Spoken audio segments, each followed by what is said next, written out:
Guys of a Certain Age is brought to you by no one. Absolutely no one. Except these dudes walking down memory lane. Now let's head to the studio to see what they misremember next. And we're back to three guys of a certain age. Robbie Koblenz in studio alongside Jay Reed. You know, it's always a hit or miss which one of us is gone. So it should be guy plus one of certain age. I mean, Guy plus one. yeah, because not all the, I guess it's always guys, but it's not guys. Because we don't have all three of us here, it seems like, anymore. Yeah. Well, it's kind of like a couple versus a few. I guess 2 or 3, you know, sometimes there's 2 of us. There's rarely, if ever, just one of us, unless we've done, I guess we've done an interview, but if you've done an interview, there's somebody else. There's our honorary guy. Yeah, honorary guy. So semantics. It's always guys. It's always guys. So sometimes there's just more. Well, last week, as you know, as we alluded to, you were gone to the Southern Foodways Alliance. What new food, before we get into Geeks, what new culinary trend or food did you discover? Well, let me just kind of go through them. I think we had this baker. Her name was Hannah something, and she was from Last Call Baking in Birmingham, which actually this was kind of her last call. She's headed to New York to be a fancy pastry chef up there, but she did what she called a miso biscuit in the morning, the first morning. So it was just a fabulous biscuit. To taste the miso, I couldn't really tell you. But she also did it with some raspberry jam, which was very good, and a toasted rice butter. So she had taken toasted rice flour from Anson Mills and somehow blended it into the butter. And that was, I mean, it was just like, I was just eating it out of the tub. It was so good. So breakfast, the next day she did some like croissant style Danishes, which are also very good. Our Saturday night dinner was all Greek. A guy from Johnny's, Tim Hanses from Johnny's in Homewood, Alabama, did it. Along with, and I'm not even gonna try this guy's name. Well, let me see. I'm gonna try it. I'm gonna butcher this. It's Andreas Stanasakis or something. He's the chef at Bright Star in Bessemer, Alabama. So the two of them got together. He did the Bright Star guy did apps, which is like Greek meatballs and this feta red pepper crostini, and in a soup. It was like a lemon orzo soup. It was very good. And then for the dinner, it's just all Greek stuff. There was some like spinach and chickpeas. There was sort of this. He called it a non-meatloaf. It was a big, like a giant meatball with this sort of eggplant, red eggplant dip on top, or sauce, I guess it would be more accurate. Green beans with tomatoes. I mean, it just sounds kind of simple, but it was some of the best food I've had in a while. And I've eaten at his restaurant. Johnny's in Homewood is the place to go for lunch in Birmingham, as far as I'm concerned. Of eating at Johnny's. Possibly. I think. So, but you enjoyed your time. Yeah. Then there was a taco meal one day. You know, I love a taco. Yeah. So yeah, very, very, very good. The whole. Now shebang. You made me hungry. Thanks for that. Yeah, you're welcome. I shouldn't have asked. That's what I'm here for. That's what you're here for. So, all right. Well, let's jump into Geeks of the Week. Who would like to go first? Well, I guess I will. I was searching for it before I was distracted. Do I need to go first? Yeah, I'm good. I got another little travel log for us. We need a sponsor so we could take some field trips. We need a sponsor to pay other bills. You know, that too. Yeah, but see, my light has gone off. Yeah, that's right. I can't afford the electricity. So I thought you would be particularly interested in this one because we have discussed in our previous, probably a couple of years ago episode where we talked about favorite movies. And I know that you and I both mentioned that Notting Hill, the movie, was one of our faves. So in Notting Hill, the Hugh Grant character has a travel bookstore. That's right. In Notting Hill. Well, this is not a travel bookstore. There's a bookstore in Notting Hill called Books for Cooks. Okay. It's totally a cookbook store. Imagine that. Right. And this is not critical, but like organized by maybe food on one side and nationality on the other or whatever. Anyway, organized. But the thing about that makes this different is they have a little kitchen in the back. And 3 or 4 times a week, they take a cookbook from their collection and cook from it. Nice. And you can come and eat. It's kind of one of these deals. I think they said They have a vegetarian meal once a week. They have a fish meal on Friday.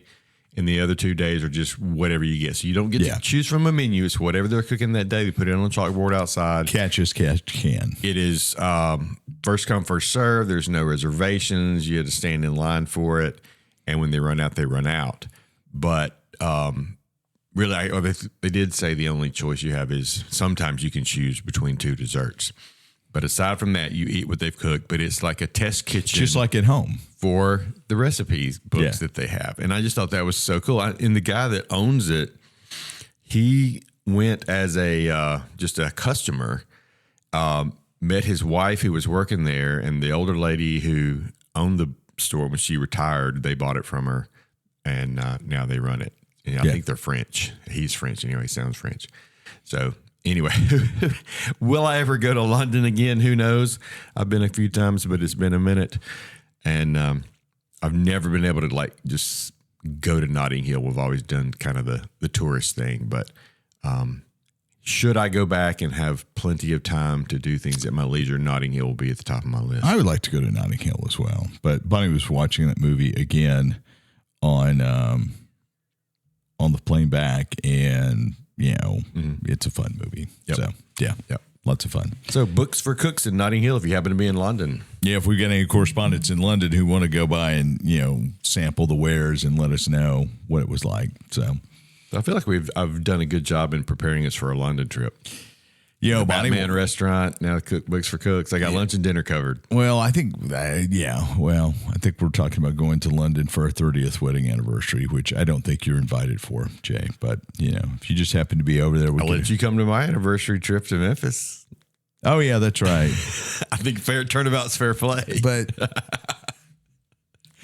didn't you guys go like 2 weeks before for something? Maybe. Yeah. Anyway, that's why we're very into the arts. So, all right. My geek of the week is the official confirmation that Doctor Who has been ditched by Disney. So, if you recall, a couple of years ago, there was a big deal that Disney was investing upwards of, they're investing a lot of money in order to be the new home of Doctor Who in the U.S. So the Ncuti Gatwa episodes, there was a deal apparently to produce 26 episodes of Doctor Who content or Doctor Who related content. And the ratings for the latest Doctor have been underwhelming, to say the least, both in Britain and then outside.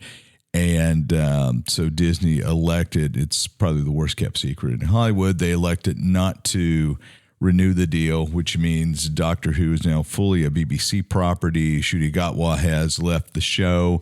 Russell T Davies is still the showrunner for the time being. They announced when this announcement dropped this week, as we're recording, they announced that there would be a December 26th Christmas special.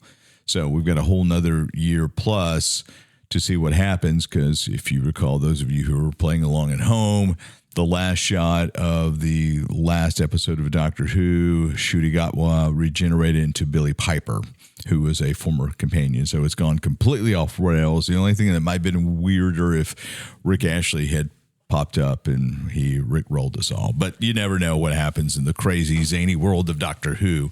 I think it's kind of funny that it's a one-off Christmas special and it's a year away. Yeah. Okay. I think they've been waiting for the official notification from Disney that the deal was dead.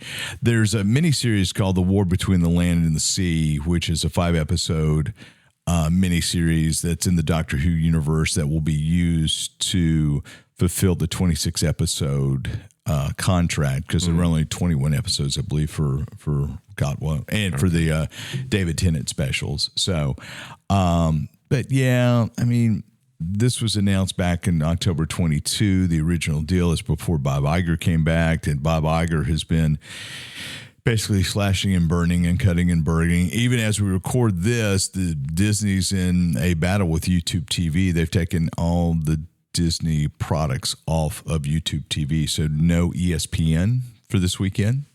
Wow. So no ABC. Right, really? Because I was kind of counting on that. Yeah. So you're YouTube TV, right? Yeah. Yeah. So we don't have ESPN or SEC Network or ABC this weekend. Oh, wow. Wow. So, yeah, because ESPN wanted more money for carriage fees, YouTube TV said no. So I am going to try to figure out what I'm going to do this afternoon so I can see State play Arkansas tomorrow at 3 o'clock as we record. All right. And then Ole Miss in South Carolina at 6. I could care less I'm about not sure those what guys. channel that. Oh, it's either going to be ABC, SEC Network, or ESPN. So you can't watch it right now. Wow. Congratulations. So if I had to get like the ESPN app to watch it? You would have to have an ESPN Ultimate subscription to watch it because your credentials for YouTube TV will not work.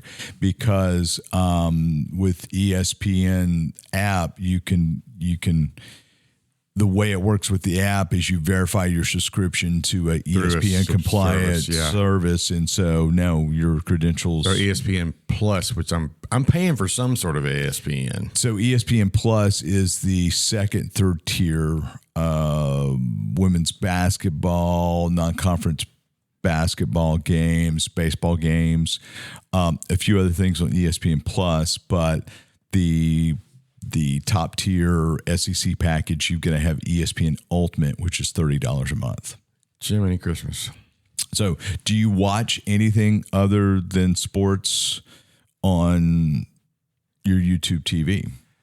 Occasionally, but like I watched True South last night, but that's on SEC Network, so it kind of falls into the same category. I'm thinking about ditching YouTube TV completely and going with ESPN Ultimates and doing the Disney Plus, ESPN Ultimate Hulu bundle to save a little bit of money and just ditching. Yeah, I've been needing to look at that too. So I know what you're doing this afternoon.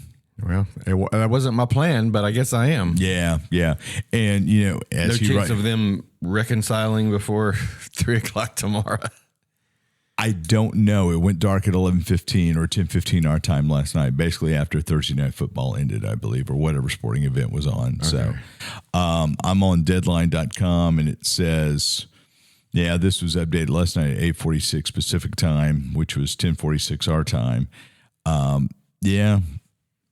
Who knows? So I'm glad we had this podcast. Because you would have been panicking. I would have been panicking. Well, I would have panicked at State, and then I would have figured something out by Ole Miss. I had 3 hours to figure it out. And let me guess that would have involved texting your buddy Rob about what you're doing, right? I'm not sure. Possibly. I'm like one of your tech go-tos, right? For sure. Yeah. So if you couldn't get a hold of Jacob, you were probably right. Hold of me, right. Well, that's the thing is like we have the family plan, so I wonder if my other family members have. And when I just got my mom going, I said, they're not going to be able to watch either. Yeah. Wow. Okay. Sorry about that. Maybe I'll just stay longer at the Sweet Potato Festival tomorrow. Oh, yeah. Tomorrow is the Varmin Sweet Potato Festival. Interesting. Huh. But I'd plan to get back in time to watch all my football on YouTube TV. Yeah. Well, you're not going to. Not going to. Doesn't look like. Unless, let me check Variety here, see if there's been any breaking news in it. I don't think so. So, it's kind of a mess. So, okay, well, the thing is, I think ESPN is trying to push. They want that direct revenue, $30 a month from the subscriber. Mm-hmm. So I think that's where we're going. And another piece that you might have saw this week, Taylor Sheridan, he of Landman, Yellowstone fame, Tulsa King, announced that he's leaving Paramount, and he is going to, where's he going? I just saw this a second ago. He's leaving Paramount, and he's going to Peacock, I believe. So let me get details of that. That was pretty fascinating. I'm just waiting for things to update. So I'll see if I can do I may have to pull our internet. Sorry, here. Where did you say he was going? Or is he going he's leaving Paramount, going to NBC Universal. So he had a production deal with Paramount. That's why all his stuff is on Paramount. And so he's going to NBC Universal it's a 5-year deal, which is going to begin next March. And what was it worth? So he's covered all of his shows at Paramount. They've got all of his contract is complete. I believe so. I've not watched anything beginning to end except Yellowstone. So Have you not watched Landman? No, it's on my list, but we just haven't. It's great. It's a lot of fun. So I would say this, tying into my Geek of the Week, if I'm Paramount looking for a property to replace Yellowstone and Taylor Sheridan, I've already got a niche with Star Trek, I would be pulling up Doctor Who rights, Doctor Who IP for the U.S., like in 20 seconds. Because I think Doctor Who... Even though it didn't do well on Disney? I think that's what I can't figure out. It's been such a long-standing show, and then why did it not do well when it was given? The writing wasn't very good. There was some. They did some things to the character of the Doctor that I thought was more of a, hey, we're going to sit here and try to modernize it instead of, and I've talked about it on the show before. I want the Doctor Who to be an asexual alien. I don't want a romantic subplot with the Doctor, because that has not been the Doctor for the majority of the history. He's been a father figure sort of above the fray. And what Russell T. Davies did with the Doctor with Tennant, and what he did with Ncuti Gatwa to create love interest, I think has been detrimental to the character. Okay. So I think that's part of it. And I think part of it is they need new blood to write. So, but anyway, we'll see what happens. So, all right. Enough of geeks. Did you get enough geekage there? Did you make enough notes? I'm full of geek. All right. I got to have page notes. Yeah. We're going to take a break. We're going to take a journey into the land of the dreaming up next. And we're back. We're wide awake. We're going to talk Sandman Season 2. And, Jay, didn't we talk Season 1? Did we talk Season 1? I'm pretty sure we've covered Season 1. I can't remember Season 1. Well, because it was like 3 years ago when it was out. Yeah, probably so. Probably so. Well, you finished Season 2 a few weeks ago. What did you think about Sandman? It's been one of my favorites as far as in general. I just thought it was very well done as far as the sets, the costumes, the effects, everything, all rolled into one. But particularly as a comic adaptation, and again, I'm not the comic guy like you and Art, but I'm pretty sure I meant to look at it this morning and forgot to grab it, but I don't remember which issues, but I've got some sort of graphic novel, as I recall, about this. And I remember thinking, okay, well, this is pretty faithful in some places. The second season kind of took a turn I wasn't expecting. Yeah. But everything I've read has said that it's faithful. It's just, they've picked certain comics to do Season 1 and certain comics for Season 2, and it's faithful. It's just... I was just kind of disappointed, not in the way it was done, not in any acting or anything like that. I just hated to see it end the way, the way it ended. But as I've looked this morning and kind of researched and kind of refreshed my memory on some things, there was stuff in Season 1 I don't even remember. So I feel like this might be one that I could go back and watch Season 1 again and enjoy watching it again, which I don't normally do. Which is what I've done recently. I rewatched Season 1 and forgotten how much I enjoyed it. I mean, it's great. It's absolutely. I think it's one of the best, most faithful comic adaptations to the. Well, I was going to say small screen. It could be any size screen. And I love. What's his name? Who played Morpheus? I'm going to get Tom Sturridge. Sturridge, yeah. Man, he was phenomenal. And I found myself, after watching Season 1 and going back and reading a graphic novel, I found myself hearing his voice as the way Morpheus in the comic book talked. And one of just a great portrayal. And portrayal, not betrayal. And Boyd Holbrook as a Corinthian, and Season 1 and Season 2 was just. I saw a picture. There was one article I looked at this morning that had comparison of the actor in the show compared to a frame or two from the comics, and I think he was probably the most visually, maybe one of the top as far as being accurate to the drawing. Yeah, absolutely. And he's in the morning show right now on Apple TV Plus. Really? Okay. Yeah, which I haven't. I need to catch up on before I probably cancel Apple TV Plus. But yeah, just such a visually stunning show. And the characterizations are great. I love Patton Oswalt as Matthew the Raven. Mark Hamill was the Scarecrow. Voice, yeah. Yes, voice of the Scarecrow, which I didn't really recognize until I read, oh, yeah, that's Mark Hamill. Stephen Fry as Fiddler's Green or Gilbert, depending on. So just a gorgeous, gorgeous series. I had not read the comics that season 2 was based upon, except for Death, a High Cost of Living, which is just a fabulous one shot. But yeah, man, just really, really, really nice. What I kept reading today was that even 10 years ago, because I think they said in 2016 or right, maybe even before that, a year or two, it was set to go into production with Joseph Gordon-Levitt probably playing the role of Morpheus, and he backed out because of creative differences, etc. But it was such a different show now, they're saying, than it would have been then, even 10 years with the effects and everything. Yeah. I mean, it's just the sets, everything was crazy good. It was. And I know there's things, going on with Neil Gaiman, and, I'm not going to,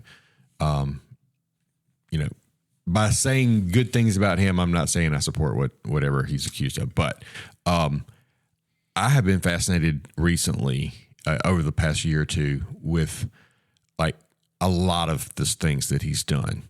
I think he's a brilliant writer. Yeah. He was very involved in this show, so that's, I think, what helped it remain true to the comics. I think he even voiced something in one of the episodes at one point. But what I like, one of the things that I really like about what he does is, he creates these characters, but he also brings in other characters from other, mythology. He wrote a book called Norse Mythology, or wrote his version of it, which I read, and that's about Thor and Odin and Loki and all this. And so we see all those come back into this show. I've read a couple of other things recently, the Graveyard Book and The House at the End of the Lane or something like that. And I just love how he brings in stuff. And like, I haven't studied The Endless in detail, but I feel like he's taking, concepts that are out there in mythology and, bringing them in and kind of making it real, to a more modern audience. Well, the whole saga of Orpheus, was pretty accurate to the myth, and the way he brought it in as Orpheus is his son, and then basically he had to kill his son to let his son have peace, which brought his downfall. Was pretty fascinating. Yeah. So yeah, and I think the downfall, that's the part that I knew there wasn't going to be a season 3. And I didn't have anything against the other guy, the kid that came in and kind of became an adult immediately and took his place as the Dreaming. But I hated to see him go. Yeah. Because obviously he's the thread throughout that, I mean, you see him almost crack a smile a time or two. Yeah. But otherwise he's not emotionless, but the stoicism of his character throughout, I think is a positive feature. So Daniel, who becomes Dream, the actor who played him was in Game of Thrones and Doctor Who. Okay. So I cannot remember his name. He's great. So there was a series of books by Pierce Anthony that started with, it's called The Incarnations of Immortality.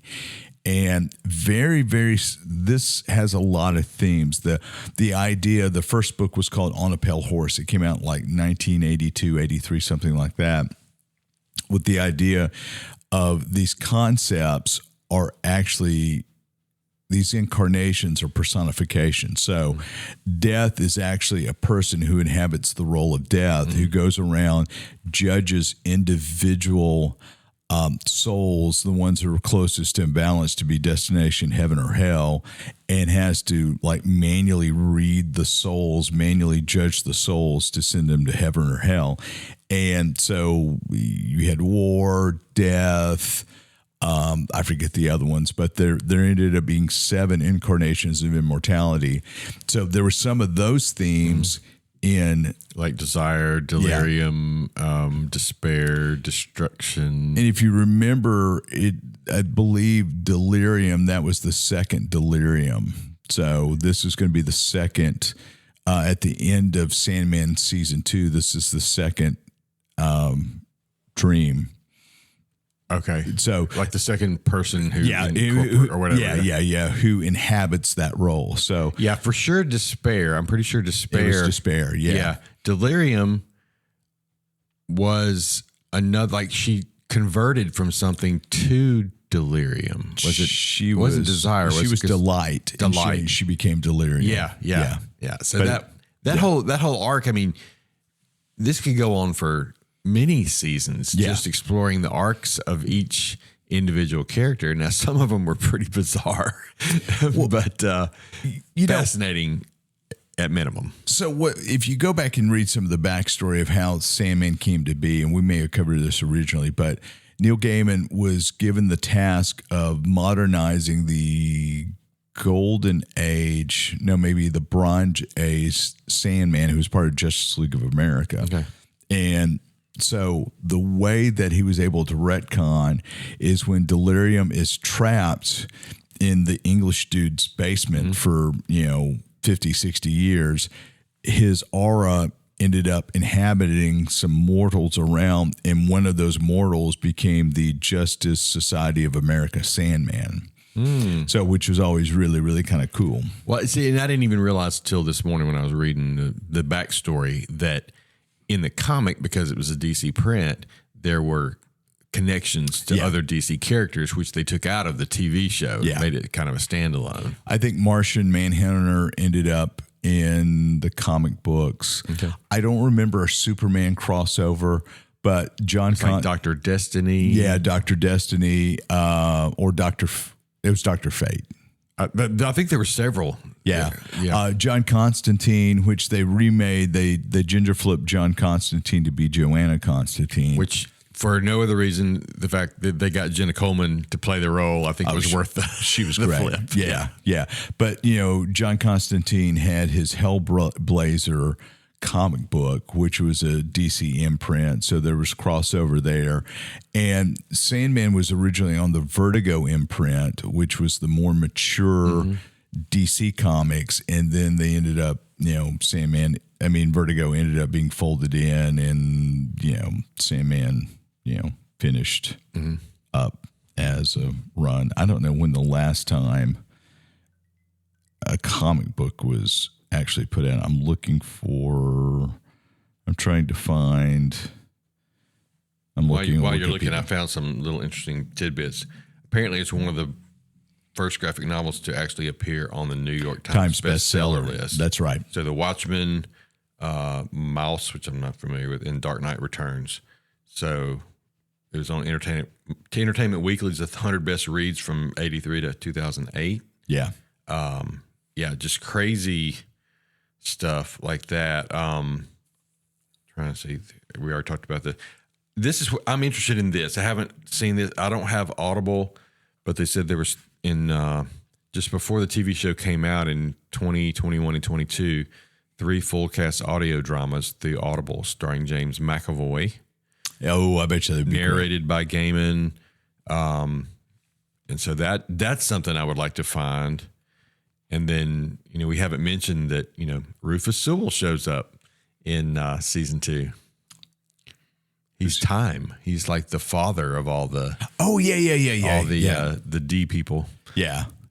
I forgot. I'm sorry. And that was another actor that, when they said when we knew he was going to go see him, and then it's Rufus Sewell. Like, all right, okay, this is great. I love Rufus Sewell. I'm rewatching The Diplomat. I've watched season 3 of The Diplomat, and so I've rewatched. Oh, you've already watched season 3? It's fabulous. We haven't watched it yet. So I love Rufus Sewell. He's one of my favorite actors, and all the way back to Dark City, which we've talked about in the past. Dark City was a neo-noir sci-fi, which was that was when I first became aware of him. So I think I knew of him before. I'd seen him before, but I really got into him when he was in the parallel. Not that does it have something to do with the tower? I can't. The Man in the High Castle. Man in the High Castle on Prime. Yeah, and he was phenomenal in it. So I love Rufus Sewell. Yeah. So I think he would be a great doctor. I mean, I could see that. I mean, I think he would be a phenomenal Doctor Who. So, but yeah, him as the father figure, and then It's Time in Dark. Was that the mother? What was her name was? Because I forgot. Night. Yeah.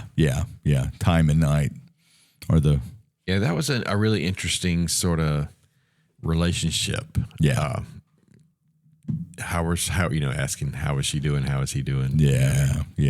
And just the way that he portrayed that sort of father, because you think of Father Time, or is it representing God? Is it what is his deal here? And it's again, going back to what I said about Gaiman, just bringing in elements of life that we all the myths that have come in, and religion and everything that swirls around us, and he kind of brings it into the story and kind of makes it make sense in a little bit. So looking at the trade paperbacks for Sandman, which you probably have a trade paperback. I think so, yeah. Yeah. Prelude and Nocturnes was the first 3 episodes, I believe. And, that had John Constantine, Mr. Miracle, Martian Manhunter, Scarecrow, Batman and Green Lantern made cameos in that. Wow. The Doll's House, which is in season 1. Dream Country's in season 1. Seasons of Mist is in season 1. And so is A Game of You. And Fables and Recollections were one-offs. Anyway, basically, each of those, they cherry-picked for season 1 and season 2 the highlights of these stories. Mm-hmm. And it's a pretty accurate rendition of the comic book run. Yeah. So. Everything I read said that, they made some flips in gender, perhaps, like Lucienne was Lucian. Yeah. And I thought she was phenomenal. Oh, I thought she was perfect. I mean, I didn't held up to the comic. The only thing in common was the ears. Yeah. But still, she was perfect for that. Yeah. And Patton Oswalt as a Raven. And this was interesting, too. They said that the Raven in the comic books didn't really have as big a role as he did in the show. And the reason is Morpheus contemplated with himself a lot, just kind of had these thought bubbles. And so they used the Raven as a conversation partner to get the thought bubbles out into the into the show. So that was great. And again, Mark Hamill being in it, and I feel like there's more to know about Fiddler's Green. I kept thinking I've heard that term before, so that's something I want to kind of look back into backstory of what Fiddler's Green was supposed to be, and all that. Trying to think who else I liked. The it's interesting that Lucifer was portrayed as a sort of more or less a female. I mean, it's sometimes hard to, they didn't push that, but it was definitely a woman in the, and then you had, I'm trying to think who else was in the fascinating actor part of it. But I think Jenna Coleman, though, was just, she's great in everything. She's great in everything. And in this in particular, she really did well. Cain and Abel were funny. I didn't really understand their purpose, but they were funny. Some of these other actors, I think maybe Death was one of my favorite characters. I love the way she was portrayed. Yeah. Not like you would think. Very, very, very faithful to the comic book. And, and we're recording this on Halloween. And so there's going to be lots of, dark robes and white mask. And you get this picture with the, walking by with a scythe, that's the picture of death that we have. Yeah. Very, very different. And then in that one-off episode, Death, the High Cost of Living. High Cost of Living, yeah, that was terrific. I'm looking through the fates were interesting. Yeah. The kindly ones. Yeah. Because you have to be nice. I don't want to get in trouble with the kindly ones. That's right. Cast. Would your mom be our equivalent of the faith? Of the fates? If you stick with the kindly ones, yes, we're going to. The kindly one.